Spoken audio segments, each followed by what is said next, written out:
Assalamualaikum warahmatullahi wabarakatuh. Bismillahirrahmanirrahim. Alhamdulillahirabbil alamin wassalatu wassalamu ala asyrafil anbiya'i wal mursalin sayyidina Muhammadin wa ala alihi wa sahbihi ajma'in, amma ba'du. Jumpa kembali para pecinta ilmu sekalian, khususnya ilmu Nahwu, bersama Aisari, channel belajar Nahwu. Di kesempatan yang baik ini tentu saja kita masih akan melanjutkan pembahasan bab 3, yaitu tentang pola atau struktur kalimat di pertemuan yang ke-56. Nah, pada kesempatan kali ini kita akan membahas lanjutan, yakni pola inna wa akhwatuha. Kalau pertemuan sebelumnya kita sudah membahas pola kana wa akhwatuha dengan segala variasinya. Di pertemuan yang ke-56 ini pola kalimatnya adalah inna wa akhwatuha, atau di struktur yang ke-12. Jadi inna wa akhwatuha ini punya kaidah atau punya aturan, yaitu amma inna wa akhwatuha fa innaha tansibul isma wa tarfa'ul khabar. Adapun inna serta saudara-saudaranya semuanya menasabkan isimnya dan merofakkan khabarnya. Di kesempatan bab pertama yang lalu kita sudah menghafalkan inna wa akhwatuha, yaitu inna, anna, lakinna, ka anna, laita, la'alla. Jadi inna dan saudara-saudaranya itu adalah ini ya, inna, anna, lakinna, ka anna, laita, dan la'alla. Adapun inna, anna ini disebut dengan huruf taukid atau harfu taukid. Lakinna disebut huruf istidrak atau harfu istidrak. Ka'anna disebut huruf tashbih atau harfu tashbih. Laita disebut dengan huruf tamanni atau harfu tamanni. Kemudian la'alla disebut dengan huruf taraji atau harfu taraji.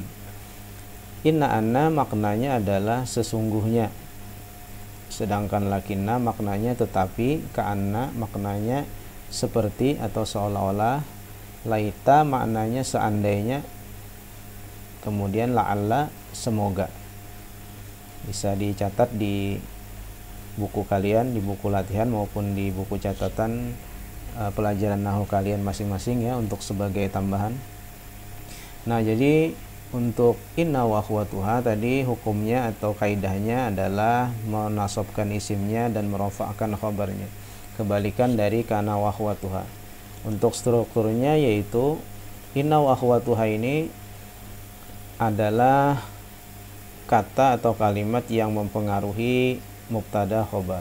Sebagaimana pertemuan sebelumnya pada pembahasan kana wa akhwatuha, apabila ada pola kalimat mubtada khobar dipengaruhi oleh inna wa akhwatuha, maka mubtada berubah nama menjadi isim inna, khobar berubah nama menjadi khobar inna. Kalau di sininya anna, maka di sini menjadi isim anna, di sini menjadi khabar anna. Kalau di sininya lakinna, maka di sini adalah isim lakinna, di sini menjadi khabar lakinna, dan seterusnya. Adapun isim inna hukumnya adalah mansub, sedangkan khabar inna hukumnya marfu. Nah, jadi sekali lagi inna wa akhwatuha ini mempengaruhi pola kalimat mubtada khabar. Jika disisipi inna, maka mubtada berubah nama menjadi isim inna, hukumnya mansub, dan khobar berubah nama menjadi khobar inna, hukumnya marfu. Bagaimana contohnya? Langsung saja kita lihat seperti berikut. Misalnya innallaha qaribun bil ibad. Seperti apa bacaan yang tepat untuk kalimat ini? Sebelumnya seperti biasa langkah-langkah yang kita harus jalankan yaitu menghitung jumlah kata ya. 1, 2, 3, 4, 5. Kemudian mengetahui jenis katanya, inna huruf taukid, Allah lafzul jalalah atau isim mufrad, qaribun juga isim mufrad, bi adalah huruf jar, ibad ini adalah isim jamak taksir. Nah, setelah kita mengetahui jumlah dan jenis katanya, baru kita strukturkan. Pada awalnya ya inna ini kita anggap tidak ada, jadi kita bisa mengetahui mana yang menjadi mubtada, mana yang khobar. Seandainya inna ini dihilangkan, maka Allah menjadi mubtada ya, qaribnya menjadi khobar. Allah adalah maha dekat kepada para hambanya. Nah, ketika disisipi inna, maka ini mubtada tadi berubah nama menjadi isim inna dan ini menjadi khobar inna. Seperti apa i'rabnya? Coba kita lihat. Inna adalah huruf taukid atau harfu taukid. Kemudian Allah berarti menjadi isim innanya, hukumnya mansub, ciri i'rabnya adalah fathah karena lafzul jalalah. Kemudian ini tadi khobar, maka ketika disisipi inna menjadi khobar inna, hukumnya marfu, ciri i'rabnya dhammatain karena isim mufrad.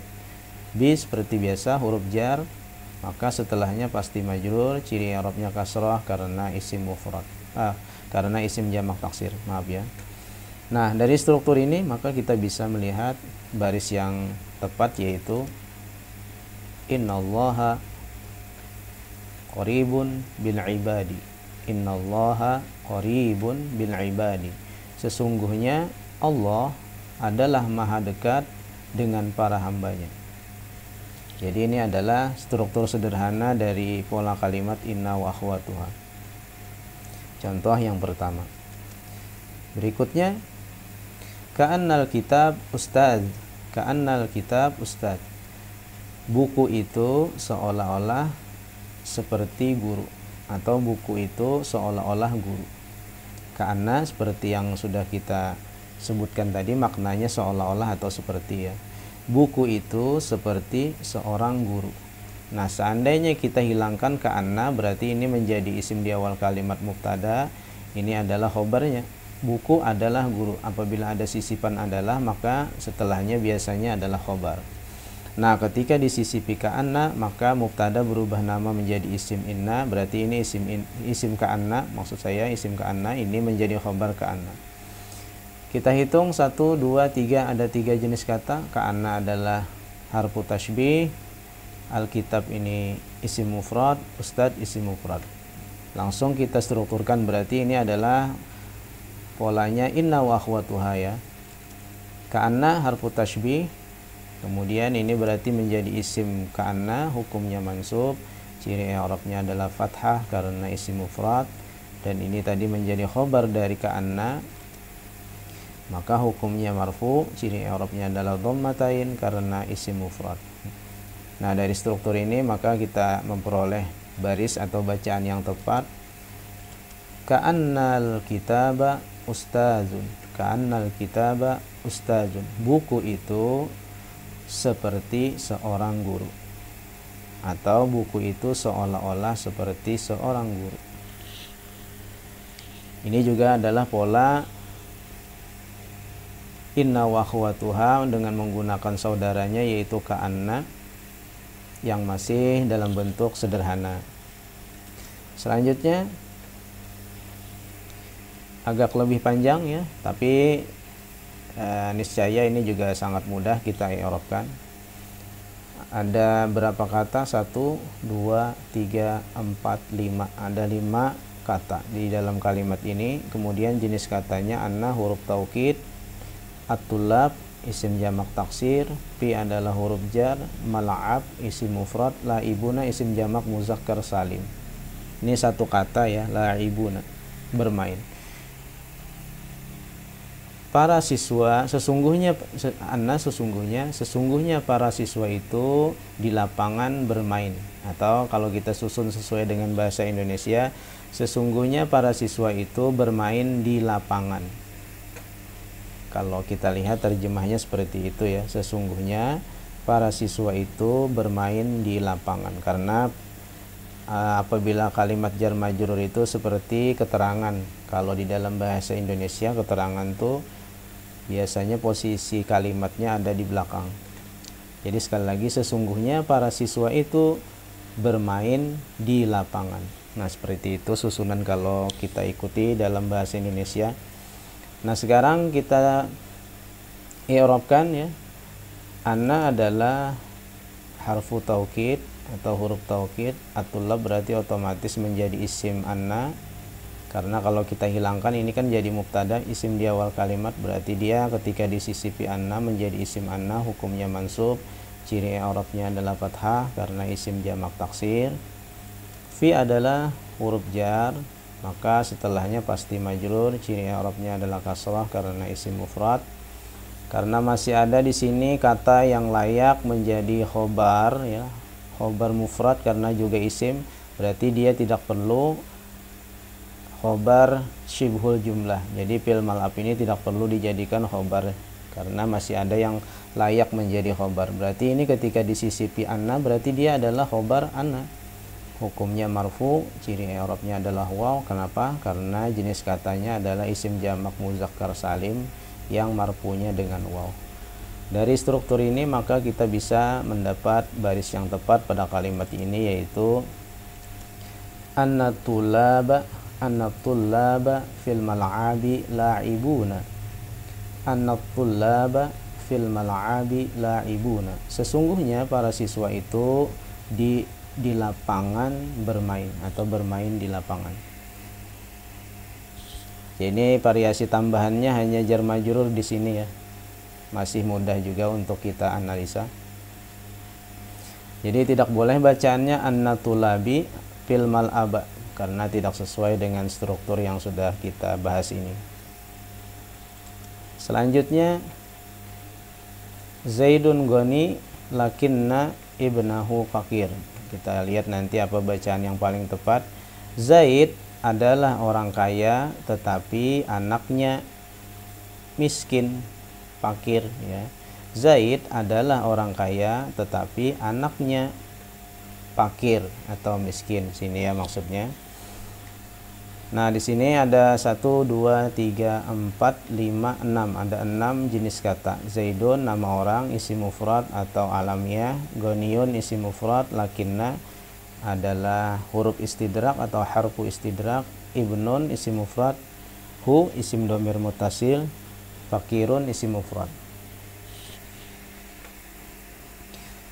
Nah, ini juga polanya adalah variasi dari mubtada khobar dengan inna wa akhwatuha. Kita lihat ya, Zaidun isim di awal kalimat maka posisinya mubtada, hukumnya marfu, ciri i'rabnya dhammatain karena isim mufrad. Nama orang bisa juga kita sebut alamiah di sini. Maka ini menjadi khobar ya. Zaid adalah orang yang kaya. Berarti ini adalah khobarnya karena ada sisipan adalah, hukumnya marfu, ciri i'rabnya dhammatain karena isim mufrad. Nah, lakinna ini adalah saudara dari inna wa akhwatuha, disebut dengan harfu istidrak. Maknanya tetapi. Berarti ini otomatis menjadi isimnya ya, isim lakinna hukumnya mansub, ciri i'rabnya fathah karena isim mufrad. Apabila ada dua isim beriringan tidak beralif lam, isim dhamir muttasil sekaligus jadi mudhaf ya, berarti dia hu-nya adalah mudhaf ilaih, hukumnya mabni 'ala dhammi karena isim dhamir muttasil. Nah, maka ini menjadi khobar ya. Akan tetapi anaknya adalah orang yang miskin atau orang yang fakir, berarti kalau ada sisipan adalah menjadi khobar. Kebetulan di sini menjadi karena ada lakinna berarti dia khobar lakinna. Hukumnya marfu, ciri i'rabnya dhammatain karena isim mufrad. Nah, dari struktur ini maka kita dapat bacaan atau baris yang tepat, yaitu Zaidun ghaniyun lakinna ibnahu fakirun. Zaidun ghaniyun lakinna ibnahu fakirun. Zaid adalah orang kaya tetapi anaknya orang fakir, orang miskin. Jadi ini kombinasi awal kalimatnya mubtada khobar dengan variasi inna wa akhwatuha. Dan ada mudhaf ilaih. Nah, bagaimana? Mudah-mudahan bisa dipahami untuk struktur sederhananya dahulu. Sebelum nanti kita lanjutkan ke variasi-variasi berikutnya, silahkan kalian berlatih di soal-soal yang ini. Jadi intinya tadi adalah kebalikan dari kana wa akhwatuha. Adapun inna wa akhwatuha itu hukumnya adalah menasobkan isimnya, merofakkan khobarnya. Jadi kebalikan dari kana wa akhwatuha. Nah, silahkan kalian kerjakan 5 soal ini untuk melatih pola kalimat inna wa akhwatuha yang sederhana sebelum nanti kita lanjutkan pembahasan dengan variasi-variasi yang lainnya. Mudah-mudahan bisa dipahami. Wallahu a'lam. Subhanakallahumma wa bihamdika asyhadu an la ilaha illa anta astaghfiruka wa atubu ilaih. Wassalamualaikum warahmatullahi wabarakatuh.